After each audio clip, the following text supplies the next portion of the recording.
I got to play the final build of the new Sword Art Online game, Echoes of Aincrad, for about 3 hours. Now, there's still some time for bug fixes and whatnot, but at this point, the game is pretty much feature complete. Now, during these 3 hours, I was able to do some open world exploration, boss battles, and some story as well. But since this is the first game where you just play as your original character, I guess character creation is the best place to start.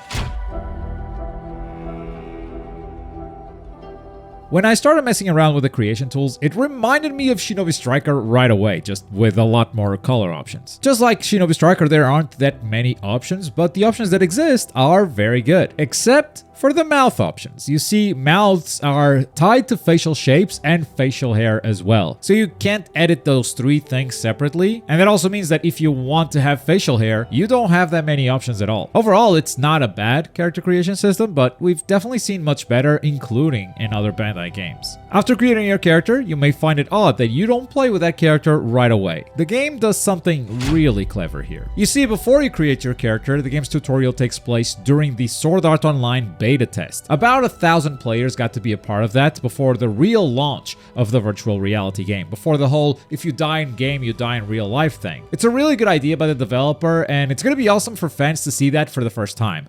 I'm not a big SAO fan personally, but I liked the first season, and even I was really happy with that fan service. I also really like the perspective they were giving us on this story. The events of that season are still happening. Kirito and the gang are out there doing their own thing, but you are living it through the perspective of a random player that learns at the same time as everyone else that they can't quit the game anymore, and the only way to escape is to beat the final boss. Making you more of a side character opens a lot of possibilities in storytelling, assuming they don't go the obvious way of just making you fight alongside Kirito, and ask us to pretend that we were there the whole time during Season 1. It's hard to predict where the story will go with only these 3 hours of gameplay, but what those 3 hours were good for was getting a good grip on how the game feels overall. Besides the tutorial and intro mission, I got to play 2 story missions which both consisted of going to a waypoint and defeating a boss. But the waypoint was really far, so I got to see a lot of the open world, or at least the open world in 2 of the areas that you get to explore. And look at that, they do have character shadows, just not in the first area for some reason. I definitely want to talk about combat, about how it works and how it feels, but the first thing you'll feel is just movement, and I gotta say, it's not great. I love the movement speed, it's decent, but hitting the jump button immediately kills your momentum. And perhaps because of the lack of a shadow or the terrain reacting to your footsteps, it doesn't feel like your character is actually moving in this world, but rather floating directly above it. So simply running around wasn't very satisfying. And on top of that, I didn't see a lot of reasons for this open world to exist beyond the fact that it's Sword Art Online and they kinda had to make one. As you explore, you'll find some treasure chests with gear and parts, a ton of gatherable materials on the way, and sometimes something more, like these sigils that trigger a boss fight. Once you defeat that mini-boss, you open up a path for more treasure chests. All of these things become marked on the map once you activate these safe zones,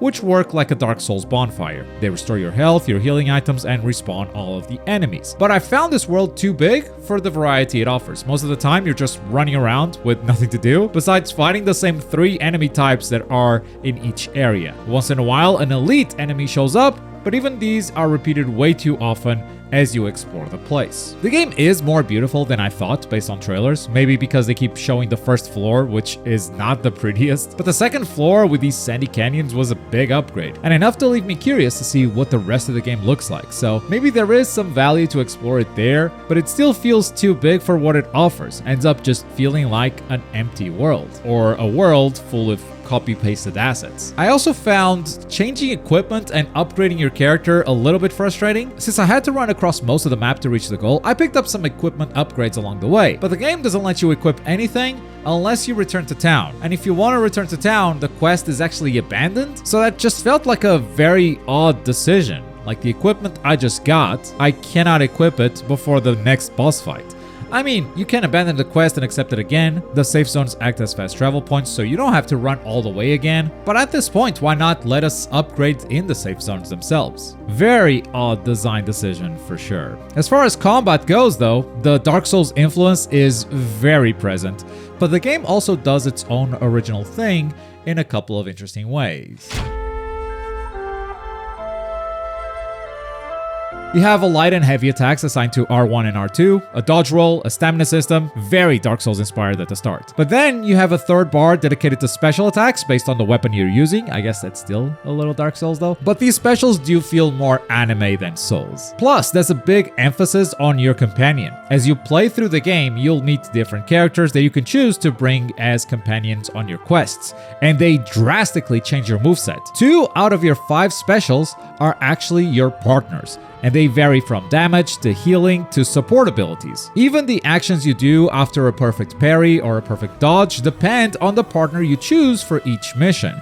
I mean, they dedicated a whole face button to switching their behavior. By hitting triangle, you can tell your partner to act freely or to focus on the enemy you're facing. They're more useful when acting freely, but they lose focus the longer they stay in this state, becoming less effective over time. So you gotta swap their mode constantly, and this ends up being a resource that you also have to manage. That said, my big problem with combat is that it lacks any weight to it. There's no impact on most of your attacks. The enemy's reaction to getting hit rarely feels satisfying. They have some dismemberment, and whenever you finish an enemy with a big heavy attack, the game goes into a slow motion effect, which could be satisfying if it didn't happen so often that it just quickly lost meaning. It became annoying instead. Still, it's a good enough combat system to deliver on boss fights, which I think are going to be the best part of this game. Enemies can have some incredible attacks that sometimes prepare you for the boss fights ahead, and I love the creativity and mechanics that I've seen so far. Bosses evolve with different phases, sometimes as you destroy some of their parts or even dismember them in some cases. And with the time I had, I also tried a couple of different weapons to see how much gameplay would really change. I started playing with a sword and shield, but later tried a two-handed axe,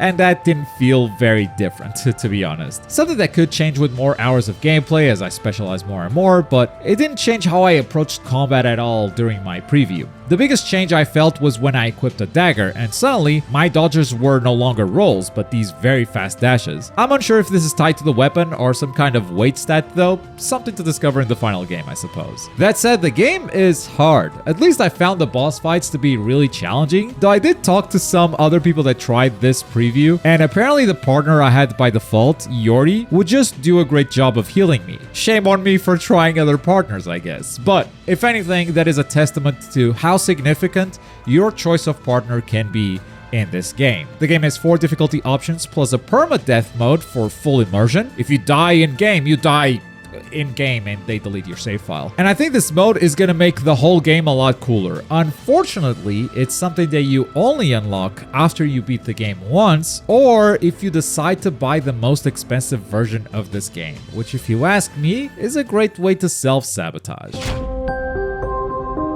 This is clearly not just another one of those SAO RPGs. It's more ambitious, more different, but I do find myself saying the same things I have before. This is very good for a sword art game. It feels like they made a very big leap forward compared to previous titles, but still not enough to catch up with other modern RPGs. This is another game that will probably fail to capture any fandom beyond the usual SAO gamers. I do think permadeath is going to make the game a lot cooler, but with it being locked until you beat the game, and this not feeling like the kind of game that I want to play twice, I think that's something most players will not even experience. It's worth saying that this is still subject to change, and some bug fixes might happen, but I did find 3 bugs in 3 hours. A boar spawning right on top of me, an elite resetting itself even though I was right there, and a boss that just got stuck for a full phase. Maybe I was unlucky, maybe this stuff gets fixed, but as always, it's not a great sign when you see these so close to launch. And overall, I left this preview event with a better impression of the game than the ones the trailers left me with, but still, not good enough to really be excited about the final release. That's just me, however. I'll still give it a shot. Maybe not a full review, because I don't want to dedicate a crazy amount of time to an RPG that I'm not super excited about. But I do have some content ideas though, so look forward to that. And as always, thank you very much for watching. My name is Globku, and I'll see you next time. Bye.